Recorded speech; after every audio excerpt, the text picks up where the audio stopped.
morning, gardening friends. It's now Wednesday at a little before 10 in the morning, and wanted to tell you about an idea and inspiration that I've had. I've got a number of empty pots that I've been trying to decide, okay, what plants do I want to put in those? I've also got some seeds that I've planted in some little greenhouses that are cooking, and we'll see how that all works. But those can go towards replacements in existing planters where plants have died off.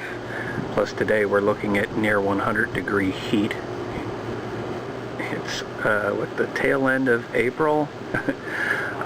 It feels more like August at this point. Anyway, I had an inspiration and I wanted to kind of show you guys what I found and what inspired me and what I'm thinking about for all these empty pots. It's not just here, but most of the pots are here. I got one more. I have 3 of these large rectangular planters. 2 of them are actually doing okay. One's doing really well. The second one's doing okay. This one really just doesn't seem to grow anything.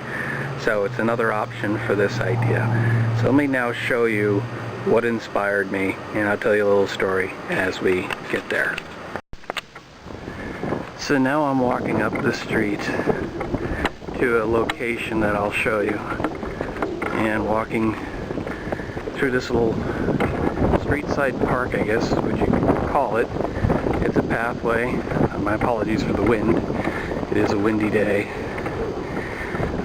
But I was at the Arboretum last week, and when we were going through the Arboretum, my brother and I, we spotted something that I thought was quite interesting, but I only shot a really brief little bit on it. And then I noticed that there was a website listed on the signage next to it. It's fire season. You can see the fire trucks going by. There's actually a wildfire out east of here. But anyway, so I saw this signage and I decided to look up the website and do a little research. And I found something called the Theodore Payne Foundation. And Theodore Payne was a gentleman who immigrated to the United States after he saw a wildflower display in England of California native plants. And he was so inspired that he came out here and wanted to deal with the wildflowers. He wanted to try and preserve wildflowers and keep them going. And so this artist came along last year. I don't know how long he was planning it, but he came along and had this idea to plant seeds at 50 sites around LA, and one of those sites just happens to be right up the street. So I'm going to swing around, I'm going to head across the street, and I don't know how well you can see it from here, but there is a sign.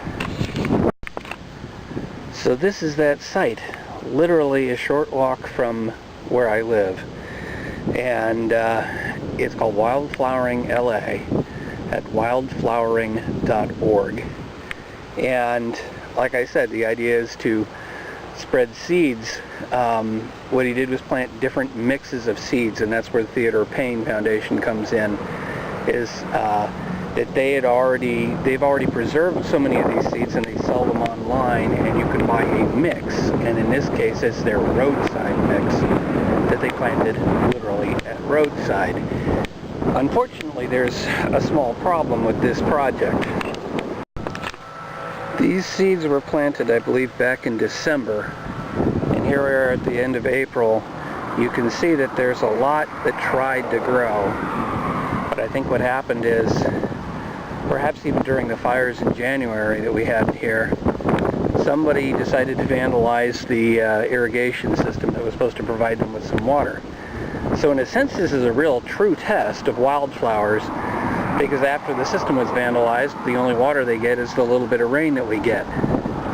Some of the plants have survived, some have not. What I'd like to do at the apartment complex is get one of these seed mixes, and actually maybe I'll get multiple packets, I want to at least try the roadside mixture to see what that ends up looking like inside the complex. So I'll document progress as I get the seeds and plant them, and then we'll see how things go with that. My inspiration is this wildflowering project, so I do want to give credit to the artist for the idea, and planting in various sites around LA. So maybe I can give the artist back something by showing him what it would look like if an irrigation system hasn't been vandalized and somebody has a chance to actually look at the wildflowers. And I mean, I'm sure other people have looked at them, but to kind of monitor them and see if they start to need water, if they just start dying off. Or I may even do another pot or that big rectangular planter without any additional water besides what they would get if they were actually rained on. So we'll see how things progress. Now let me shoot a few pictures and I'll show you those, and then we'll track it from there. Welcome back to the wildflowering project here. It is now Friday, May 9th.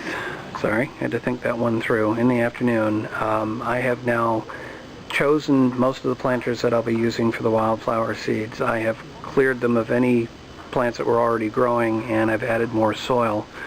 I'm also looking at doing mounding, which I've never actually tried to do before. I also ordered seeds on Wednesday, and they are on the way. I went through the Theodore Payne seed mixes that were in the wildflowering.org project. I went through those seed mixes. I did a comparison to see what seeds were in common. Basically, I'm trying to do this all on a budget, so I don't want to buy too many seeds or too many seed packets of mixes and then try and figure out what mix to put where. So I wanted to come up with a set of seeds that represented my own mix, but that was also would fairly represent the wildflowering.org project. I'll list those seeds soon when I get them. But I picked 5 seeds. Those will be part of my mix, and since I don't have so many locations and so much real estate, I didn't want to try and deal with multiple mixes. So it's going to be one mix with 5 different wildflowers, and we'll see what takes where. With that, I think that's pretty much it for today. I'll get to, when the seeds come, I'll start mixing them up and preparing the soil a little bit more so we can actually lay them down and follow the project. Good morning, folks. It's now time for an update on the wildflower project. This week it's been really hot, so here we are at Friday the 16th, May 16th. And what I've managed to do this morning, and I'm going to almost quit a little bit right after this, but I took some of the soil that I had lying around in various 6-packs and what have you, and I sifted through it. I have a sifter that I use that allows me to separate the bigger pieces from the smaller ones, because one of the recommendations from the Theodore Payne Foundation is that when you plant the seeds, what you want to do is plant it with light soil, and you want to mix the seeds into the soil before you spread it. Okay, that makes total sense to me. I don't know why I didn't think of it before. Maybe I did think of it before, but I'm just kind of so used to, with smaller seeds, just kind of broadcasting it, and I end up with clumps. So it makes more sense to put the seeds into some soil, which is what this bucket is here, and mix them in. I got 5 different seeds. Let me run through them in no particular order. I've got purple tansy, I've got tidy tips, I've got globe gillis, I've got mountain garland, and finally goldfields. And some of these seeds are bigger than others. The packets that I got are all about the same weight, but it ranges from 300 seeds in a packet to 1,500 seeds in a packet. I tried to basically spread them evenly in there by volume. So there might be 150 seeds of one and 30 seeds of another. We'll just have to see how that all works out, but I was figuring by volume maybe give me a good balance of things. Plus the seeds are so tiny that there's no way I'm going to sit and count them individually. So that's all spread into there. The next step is going to be to put it into some of these smaller pots. Okay, all I've done here is lay down about 1/8 of an inch, roughly, of this fine soil on top of these tiny pots. I put these tiny pots out in front of doors where I kind of need a little pop of color. I'm not sure how I collected all these tiny pots, but I was kind of wondering, you know, what do you do with them? That's what I came up with. So that's the tiny ones. Now we'll move on to the medium. Okay folks, here's 2 of those medium-sized pots, and I've got some more stuff going on, but this is all I'm going to do today because I'm standing in the sun and I'm feeling it. But I wanted to try and get you this angle so hopefully you can see that I've actually mounded the soil. Now what I did was I mounded it up, but rather than let it blow away in the wind, I tried to wet it down a number of times also so it would settle a little bit more. My hope is that I'm going to get this nice little mound of flowers instead of just a flat top on the pot. It's just something interesting that I saw somewhere in, or actually the Arboretum, and that's what I wanted to actually try and replicate that in these couple of pots and some of the other ones. So that's what that looks like. Now I'm going to go closer and I'll show you how I broadcast the soil. So here's one of the pots, and this really isn't all that complicated.